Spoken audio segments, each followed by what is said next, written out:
I mean, it was kind of the weekend we expected. We just hoped to come out on the other end of them. I mean, the first day, even up 8-0, and then even with the 5-run lead late, we knew every out was going to be tough to get. We were just shorthanded on the mound, going in with essentially after with a couple more injuries with Ty and Milner. Essentially, we went into the first round of the conference tournament without our best 4 pitchers all year long. So that's a tough thing to overcome.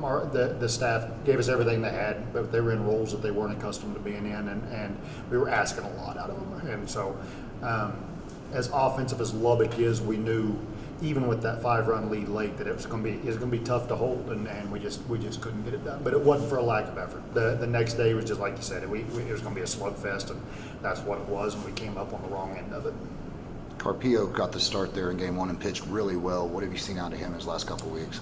He's been really encouraging. Like we're excited about him next year, and one of the guys that we anticipate building this staff around. So he's a bright spot coming back for next year. I have a question, but I'm trying to figure out how to word it. We kind of asked you about how you feel fulfilled about the season, and you said, of course, the season is not over yet by any means, but you knew it was going to be tough coming into this weekend, but I think people are giving you grace. It's your first year as the head coach, and you're still figuring out the way this team operates from your point of view at the top. But do you feel like, you kind of talked about Carpio. Do you feel like you have a good understanding of what you're going to be kind of walking into next season? Yeah, absolutely. And we lose a lot, but I do like what we have back. We've got quite a bit back to build around that. Listen, when you start talking about, Allwine and Rackham and some of these guys that didn't get a lot of ABs or even didn't get a lot of innings on the mound, that they're easy to overlook, but we were so senior heavy with this group that we had some guys that didn't get to play a lot that were actually pretty good players. So while we lose a lot, we've got some guys back that are going to be major contributors for us next year that we're excited about. So I like where we're at as far as building for next year. So on that side now, how do you kind of looking back on the season, first year, how do you feel like it went? A lot of ups and downs from the standpoint of just being a competitor.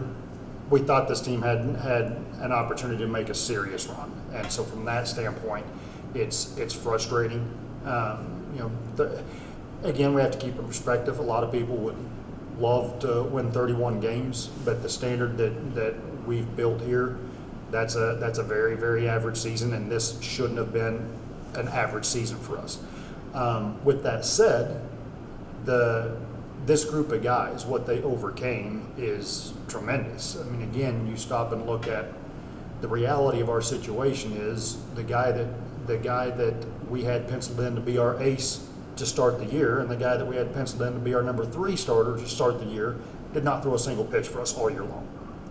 I don't care who you are. Half your starting rotation doesn't pitch for you all year long. That makes a dent, and we just couldn't overcome that. And I don't want to put all of it on that, but there was a lot of moving parts that made for a lot of adversity.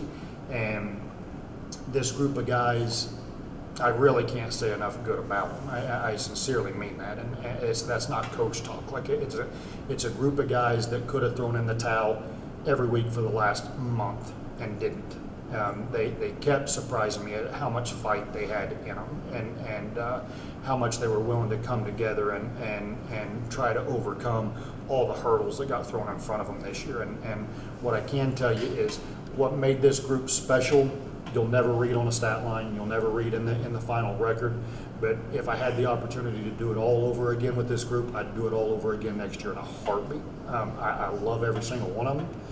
It was an unbelievable group of guys to go to the ballpark with every day, and they dealt with some unfortunate things that kept them from being able to, from a baseball standpoint, reach the potential that we thought that they had. But it doesn't take away from the quality of young men they are and the group of guys they are. In fact, the character and the fight they had was as impressive as any group I've ever coached. I've done this for a long time. So it was a really impressive group and a group that I loved being with, and unfortunately they just didn't have the year that we hoped we were going to. With that being said, though, I mean, you said this is a very senior heavy team, a lot of those guys are going to be moving on, but you have guys that are going to be coming back next year, of course. How ready are they to kind of prove to you that, they want to kind of create a legacy? I think very. The Daniel Castellanos and again the Rackhams and Allwines and Tristan Thomas and Picciano, who we redshirted, but to be honest with you, like that again, there's some of those guys that people don't even know about yet. The Picciano kid is a kid that true freshman that going into Christmas, we were literally going, man, this guy's got a chance to be our starting center field. Like he's a really good little player. But again, with all the seniors that we had in the outfield, we had 5 seniors out there. We started looking at it as going, man, if he's not our starting center fielder, do we want to waste a year eligibility on him? And the smart decision was no. So we've got players that weren't even in uniform this year that have a chance to be major contributors next year. So we're actually excited about the guys that we have coming back. Now listen, we still got to add some major pieces to that. Again, you don't lose Vespermans and Miklas's and Schmitz and the Camacho twins, and you don't lose those guys, Batista and Black, and I could go on and on and on. Ochoa. It'd take me 5 minutes to list everybody that makes a dent that we're losing. You don't lose that kind of class and not have to do some major work on the recruiting trail. But we're not starting from behind the 8 ball as much as it might seem. I like the guys that we have coming back. You mentioned the guys you're recruiting trail. What kind of pieces do you think you really need to add mixing in with what you already have? It's a bunch, honestly. Too much to list. We've got to add some arms. And then got a couple of outfielders back that we really like, but still need to sign a few outfielders. Need to sign probably another infielder or two. Need to sign a catcher. So there's still some work to be done there.